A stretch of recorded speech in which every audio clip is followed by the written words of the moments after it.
It started in a city that gave America some of its greatest voices. A place where gospel spilled out of church doors, where rhythm lived in basements, and where young singers learned early that music could be both a calling and a way out. Some names from that city became legends. Their stories were told, retold, and remembered. But one name quietly slipped through the cracks. His voice made audiences freeze, then erupt. His phrasing bent words until they stuttered with feeling. Other singers listened, some learned, some followed. One of them would become one of the greatest voices the world has ever known. Another admirer would later fill stadiums across the globe and still say, without hesitation, that this man was his favorite singer. Yet today, most people don't know his story.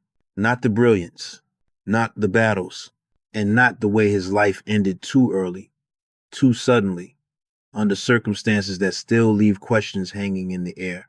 This is not just the story of a gifted musician. It's the story of talent without protection, of success shadowed by exploitation, and of a voice that deserved far more time than it was given. So the question is simple and unsettling. How does someone this influential disappear from history? Before the applause, before the records, before the expectations, there was a boy growing up in Washington, D.C., in a home where music was not entertainment. It was instruction. It was discipline. It was faith. He was born into a family where voices blended naturally and instruments were treated like extensions of the body. Church was not optional. It was central. The sound of gospel shaped his ears before the outside world ever did. By the age of 8, his mother had already placed him in front of a piano, guiding his hands, teaching him not just notes, but control, patience, feeling. By 12, he was no longer learning alone. He sang with his brothers, then with cousins. Harmonies became second nature. The group traveled from one church to another, one community event to the next, building something that felt small at the time but was quietly rare. They were consistent, polished, trusted. That consistency led somewhere unexpected. A weekly radio show. For 5 straight years, their voices went out over local airwaves. Not once, not occasionally, every week. In an era when access meant everything, that exposure mattered, people in Washington, D.C. began to recognize the sound before they recognized the face. But gospel was only part of the story. At home, he listened closely. He absorbed secular music the way some people study textbooks, jazz phrasing, swing timing, especially the freedom of scat singing. He admired the way a voice could improvise without losing emotional clarity. That influence would later surface in ways no one could miss. By the time he entered high school, his talent was no longer confined to church or radio. He entered local talent competitions and won. Not once, repeatedly. One performance stood out, a bold, controlled rendition of Summertime. It wasn't flashy. It was confident. It suggested something deeper than raw ability. It suggested direction. Washington, D.C., in those years was full of young singers chasing similar dreams. Some would later become famous. At the time, they were just kids, competing on the same stages, learning what it meant to command attention without losing composure. Then came the basement. A legendary guitarist had moved into the city and built a studio beneath his home. Young artists gathered there, drawn by opportunity and proximity.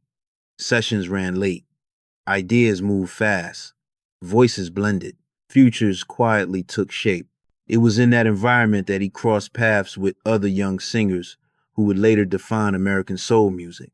They sang together, practiced together, learned from each other.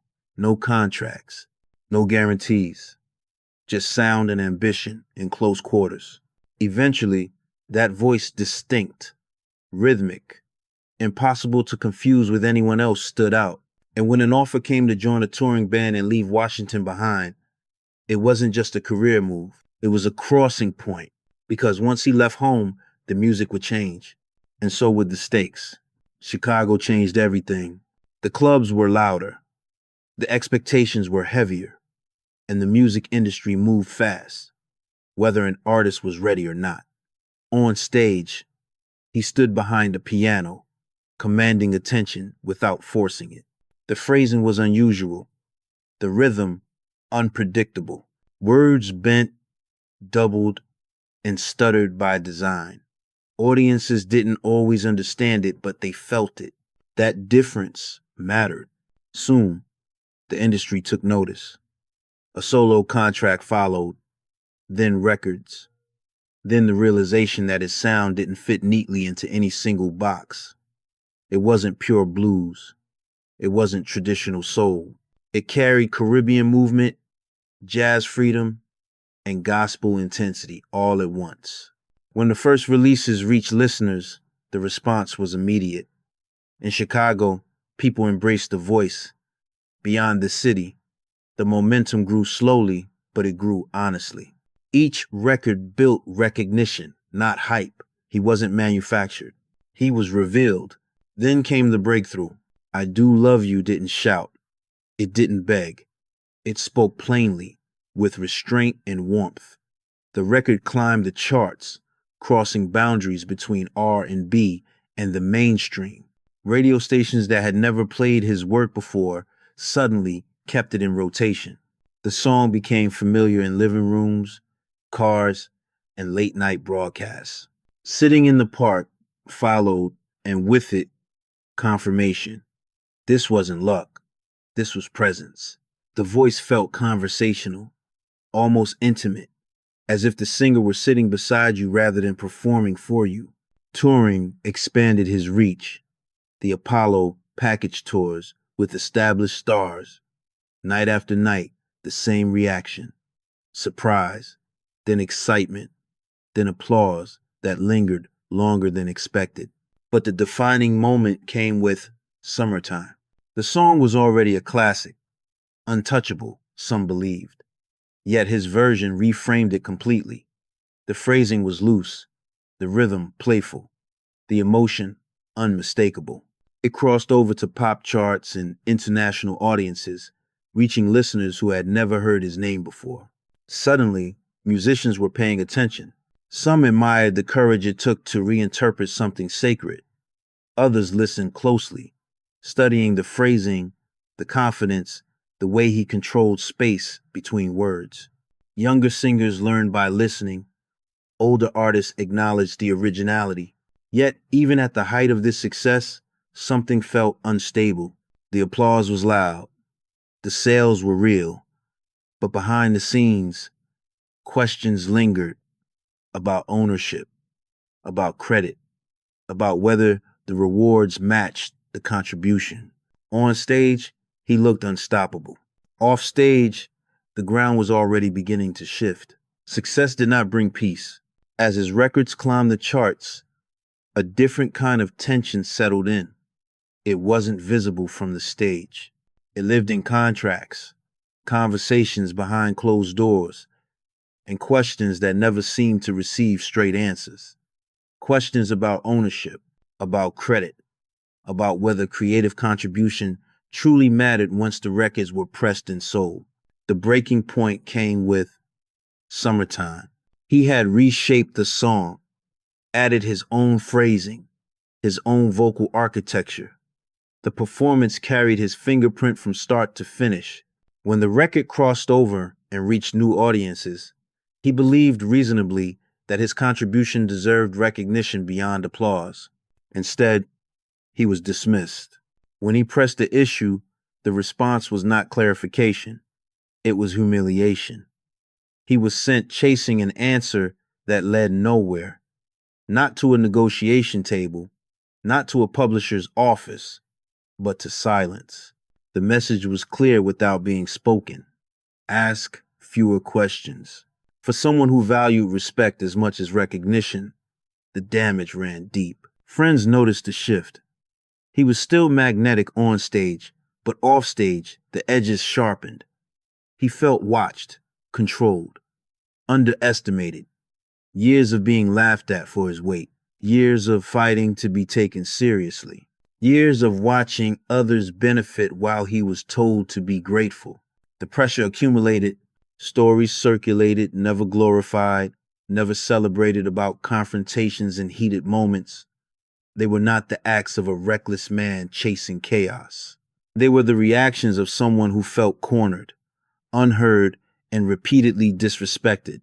The industry had little patience for anger unless it came from the right people. Health issues added another layer. His weight strained his body.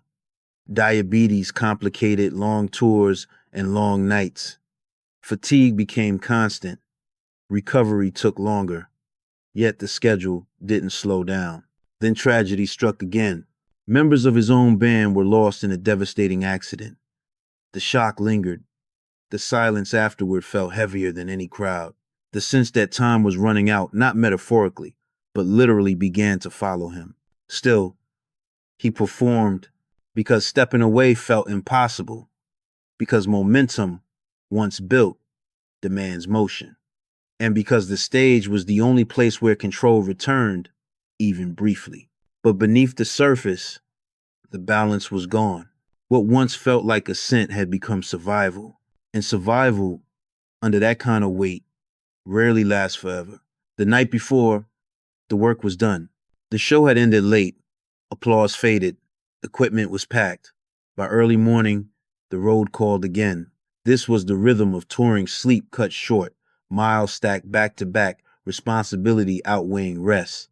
Just after sunrise, two vehicles left North Carolina, heading toward the next performance. One followed closely behind the other. Nothing felt unusual. Nothing suggested finality. Then, in a matter of seconds, everything changed. On Interstate 95, as the cars approached a bridge crossing the Neuse River, the lead vehicle suddenly lost control. Witnesses later described the violent shift, wheels wobbling, steering fighting back. The car struck the bridge, curbing, and plunged into the water below. There was no explosion, no dramatic fire, just a rapid descent into cold river water. Inside the vehicle were four men. None escaped. What unsettled the community wasn't only the loss, it was the setting. The river was not deep. The town was small. Help arrived, but slowly. Reports suggested it took hours to recover the car and the bodies. For many, the question formed quietly but persistently. Could this have ended differently? Soon, other details surfaced. The car was new, less than 2 weeks old. Family members recalled earlier problems, brakes that didn't respond, moments that nearly turned disastrous. Days before the accident, warnings had been given. Plans to fix the issue had been discussed. Too late. News spread quickly through the region. In towns unaccustomed to tragedy, disbelief settled in. For the music world, the shock was sharper. A voice still climbing. A career still unfolding. Gone at 32. In the years that followed, the search for answers moved from highways to courtrooms. A lawsuit against the manufacturer stretched across multiple trials.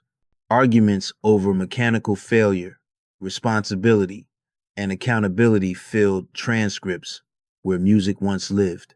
Eventually, a settlement came, but closure did not, because no ruling could answer the question that lingered longest, not in court records, but in memory. What if the warning signs had been taken seriously? What if the road had been delayed just one day? What if the system had protected the artist instead of pushing him forward? America watched quietly as another gifted voice faded, not from lack of talent, but from a moment that arrived far too soon. Some stories don't end with applause. They end quietly, leaving behind unanswered questions and a sense that time was stolen rather than spent. When the news settled and the tours stopped, what remained was not just grief but absence, a space in the music where a voice should have continued to grow. In the years after his passing, recognition arrived slowly, too slowly to matter to the man himself. Inductions followed. Honors were announced. Documentaries revisited the past. His recordings resurfaced in films, samples, and late-night playlists. New listeners discovered the phrasing, the warmth, the control that had once felt so familiar to those who heard it firsthand. But legacy is not measured only by awards. It lives in influence, in the way other singers shape their delivery, in the courage it took to sound different in an industry that preferred obedience, in the quiet fact that some of the most celebrated voices of their generation listened closely to his work. His story also stands as a warning. Talent does not protect you. Success does not guarantee fairness, and systems rarely change unless they are forced to.